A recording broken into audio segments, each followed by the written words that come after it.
안녕하세요 여러분. 오늘은 다림이 패밀리 5회 리뷰를 가져왔습니다.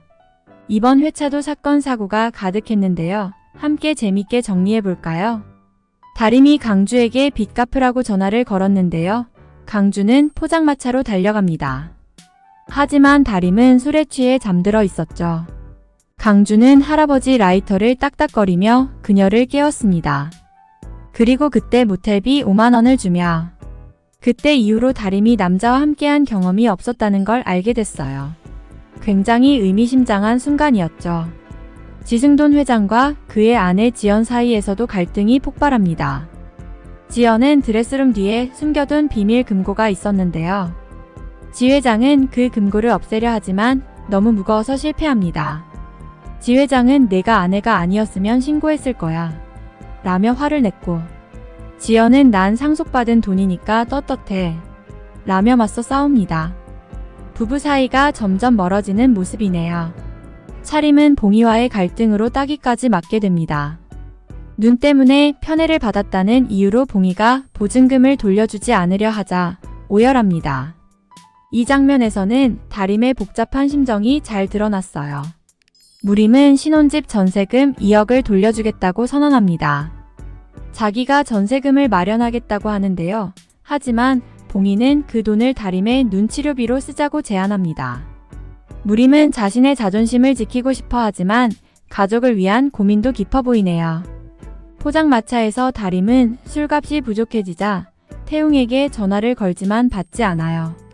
결국 강주에게 전화를 걸어 빚 갚으라고 하죠. 강주가 도착하자 다림은 과거 모텔비 절반을 달라며 강주를 쿨하게 대합니다. 하지만 강주는 다림을 데려다 주려 하고 다림은 집에 들어가기 싫다며 한강변으로 가자고 하죠. 벤치에서 둘은 달을 바라보며 대화를 나누는데요. 다림은 가족의 피를 빨아먹는 흡혈귀 같다며 강주의 품에서 울음을 터뜨립니다.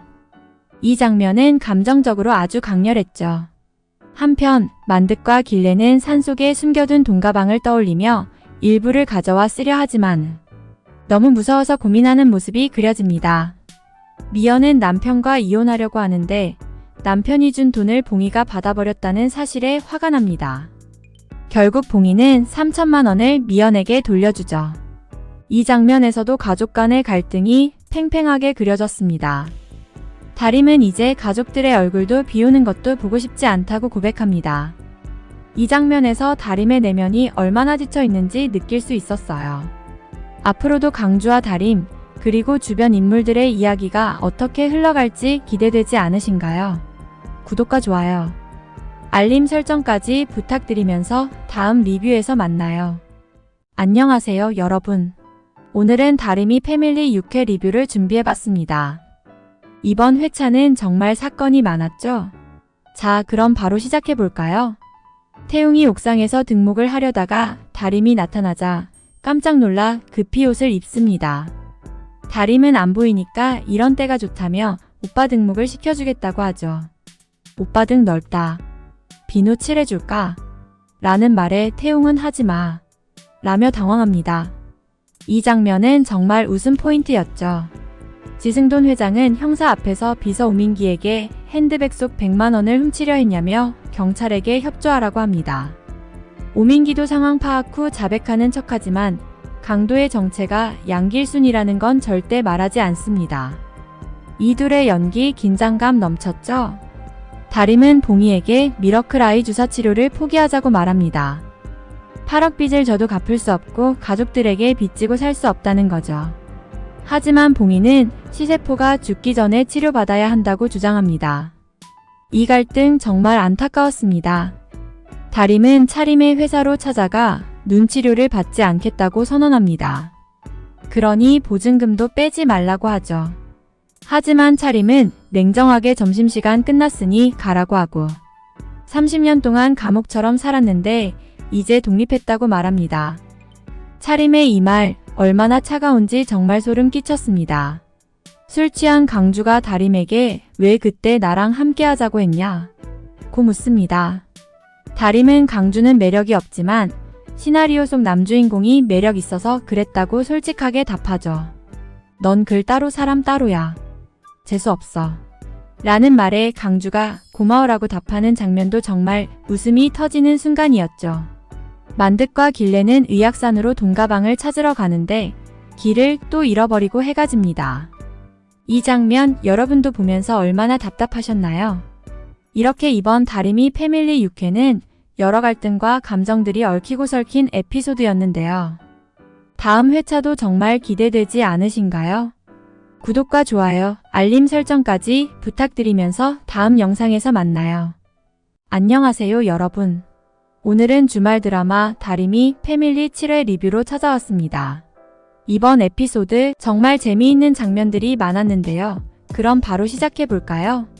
먼저 강주는 옷을 들고 청렴 세탁소에 가서 드라이를 맡기며 다림에게 영화 보러 가자고 제안해요. 그런데 이걸 태웅이 가만히 있을 리가 없죠. 옆에서 이놈 저놈 하며 둘을 놀리는데 만득과 길래도 강주를 응원하며 분위기를 띄웁니다. 결국 다림은 강주가 대학 시절 친구라며 영화 보러 가기로 하는데 태웅이 갑자기 나도 갈 거야 하며 끼어들어요. 이러니 다림이 당황할 수밖에 없겠죠. 다음 장면에서 양길순의 동료가 등장합니다. 양길순은 서강주의 외할아버지 밑에서 일했던 사채업자였는데 그 동료는 양길순이 자살할 사람이 아니라며 뭔가 의심스러운 말을 합니다. 뭔가 심상치 않은 일이 벌어지고 있는 것 같죠. 한편 만득과 길래는 땅을 파고 돈가방을 열어 500만 원을 확인합니다. 가족들을 위해 돈을 나누어 담으며 죄 지은 만큼 대가를 치르겠지라며 다짐하는데요. 이게 앞으로 어떤 문제를 일으킬지 궁금하지 않으신가요? 다시 강주 이야기로 돌아와서 강주는 청렴 세탁소 앞에서 어슬렁거리다가 결국 배혜자의 식당으로 가요. 그리고 배혜자에게 다시 집에 와서 도우미를 해달라고 부탁하지만 배혜자는 퇴직금 가져왔냐며 강주의 요청을 단칼에 거절합니다. 식당에 보미가 등장하면서 이야기가 또 재미있어집니다. 강주는 봄에게 다림을 불러달라고 부탁하고 봄은 세탁소로 가서 다림에게 부잣집 아들이 언니를 좋아해 라고 말해요. 다림은 반신반의하면서도 봄의 손을 잡고 식당으로 갑니다. 다림은 강주를 보자마자 난 강주를 좋아한 적 없어 라며 화를 내요. 그러자 강주는 다림에게 싱숭생숭이라는 글자라도 써달라며 격려를 부탁합니다. 결국 다림은 싱숭생숭 연애 나쁜 놈이라고 적고는 나가버려요. 여러분, 여기서 강주의 속마음은 점점 더 커져갑니다. 집으로 돌아간 강주는 다림이 써준 글을 보며 혼자 흐뭇해하고 사랑스럽네, 이 남자랑 연애하고 싶다라고 속삭입니다. 이제 강주는 다림과 영화 보고 싶어서 미칠 지경이 된 것 같아요. 이 와중에 만득과 길래는 돈을 배낭에 담아 집으로 가져와서 에어컨 덮개 안에 몰래 숨깁니다. 과연 이 돈이 나중에 어떤 사건을 불러일으킬지 궁금하지 않으세요? 마지막으로 강주는 배혜자에게 다림과 태웅이 사귀는 거냐고 묻습니다. 배혜자는 태웅과 다림은 아무 사이가 아니라고 말해주지만 강주는 다림에 대해 더 알고 싶어 하죠. 배혜자는 다림에게 상처 주지 말라고 충고하면서 이 에피소드는 마무리됩니다. 오늘 리뷰는 여기까지입니다. 강주와 다림, 그리고 만득과 길래의 이야기가 앞으로 어떻게 펼쳐질지 정말 기대되지 않나요? 다음 회도 궁금하다면 좋아요와 구독 꼭 눌러주시고 다음 리뷰에서 또 만나요. 안녕하세요 여러분. 오늘은 강주와 봉이 그리고 다림의 이야기를 소개할게요. 드라마 속에서 벌어진 일들을 쉽고 재미있게 풀어보겠습니다. 자, 시작해볼까요? 강주는 외할아버지의 소중한 라이터를 찾기 위해 세탁소에 가요. 하지만 주머니 속 라이터가 안 보여서 허둥대다가 결국 물품 보관대에서 찾아내죠.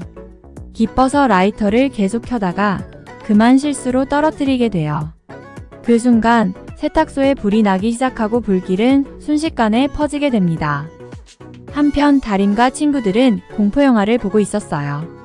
무서워서 다림은 태웅에게 바짝 붙었고 그 모습을 본 강주는 귀신 같다 며 웃으면서 장난을 쳐요.